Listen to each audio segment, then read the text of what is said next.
வா. ஏய் அர்ஜுன், உன்கிட்ட ஒண்ணு சொல்ல மறந்துட்டேன். என்ன? நேத்து நைட்டு இங்க யாரோ ஒருத்தன் மாடியில இருந்து விழுந்து செத்துட்டானா. நானும் கேள்விப்பட்டேன். ஷாக்கா தான் இருந்துச்சு. விதி முடிஞ்சிருக்கும், போயிட்டான். என்ன அர்ஜுன், ஒருத்தன் செத்துட்டாங்கற இவ்வளவுதான் ஒரு ரியாக்ஷனா? வேற என்ன பண்றது? ஓன் கதறி அழணுமா? ஐயோ அப்படி இல்ல அர்ஜுன், நம்ம ஏற்கனவே அவுட்டிங் போனோம்ல, அங்கேயும் ஒருத்தன் செத்தான். இப்போ இங்க ஹாஸ்பிட்டல்லயும் ஒருத்தன் செத்துருக்கான். 2 இடத்துலயுமே நான் இருந்திருக்கேன். அதெல்லாம் பாக்குறப்போ ரெண்டுக்கும் ஏதோ லிங்க் இருக்கிற மாதிரி தோணல. இந்த பாரு ஆதிரா, இந்த மொட்டை தலைக்கு முழங்காலுக்கு முடிச்சு போடுற பிசினஸ் தயவு செஞ்சு விட்டு. மொட்டை தலைக்கு முடிச்சு போடுறேனா? அதான் இப்ப போடுறே. அங்க யாரோ யாரையோ கொலை பண்ணிட்டாங்க, இங்க ஒருத்தன் தற்கொலை பண்ணிக்கிட்டான். ரெண்டுமே வேற வேற. ஆனா நீ அதுக்கும் இதுக்கும் லிங்க் பண்ணி உனக்கு அதுல சம்பந்தம் இருக்குமோன்ற மாதிரி பேசுற. அர்ஜுன், ஒரு டவுட்ல தான் கேட்டேன்.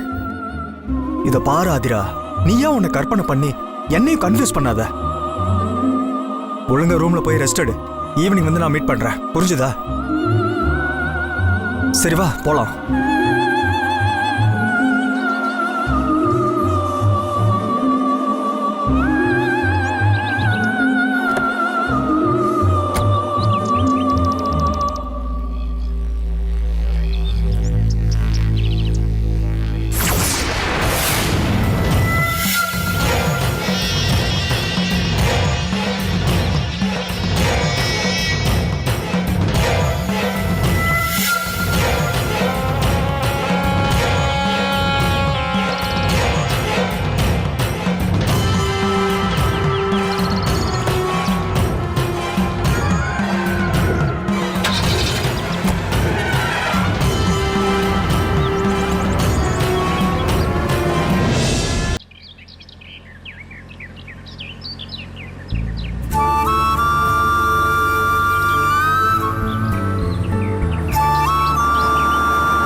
அத கூட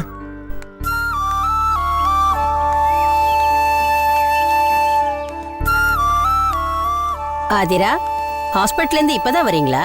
ஆமா மேடம். உடம்பு இப்ப பரவாயில்லையா? பரவாயில்ல மேடம். ஆதிரா, சொல்றேன்னு தப்பா எடுத்துக்காத. யாரு பண்ண புண்ணியமோ நல்லபடியா பொழைச்சு வந்துட்ட. இதுவே தப்பா ஏதாவது நடந்திருந்தா உன்னை சேர்ந்த எல்லாரும் கஷ்டப்பட்டிருப்பாங்கல்ல. அத பத்தி நீ யோசிக்க மாட்டியா? Sorry madam. இத பாரு ஆதிரா, நம்மோட முடிவு மத்தவங்களை பாதிக்க கூடாது. கஷ்டங்களுக்கான தீர்வு தற்கொலை தாங்கிறது முட்டாளுங்களோட முடிவு. படிச்சு நீ இப்படி பண்ணலாமா? தப்புதான் மேடம். இனி இந்த மாதிரி நடக்காது. ஆதிராவால உங்களுக்கு தான் பாவம் ரொம்ப தொந்தரவு. மேடம், இது என்னால வந்த பிரச்சனை. ஆதிராவை நல்லபடியா பாத்துக்க வேண்டிய கடமை எனக்கு இருக்கு. அதை நான் மறந்துட்டேன்.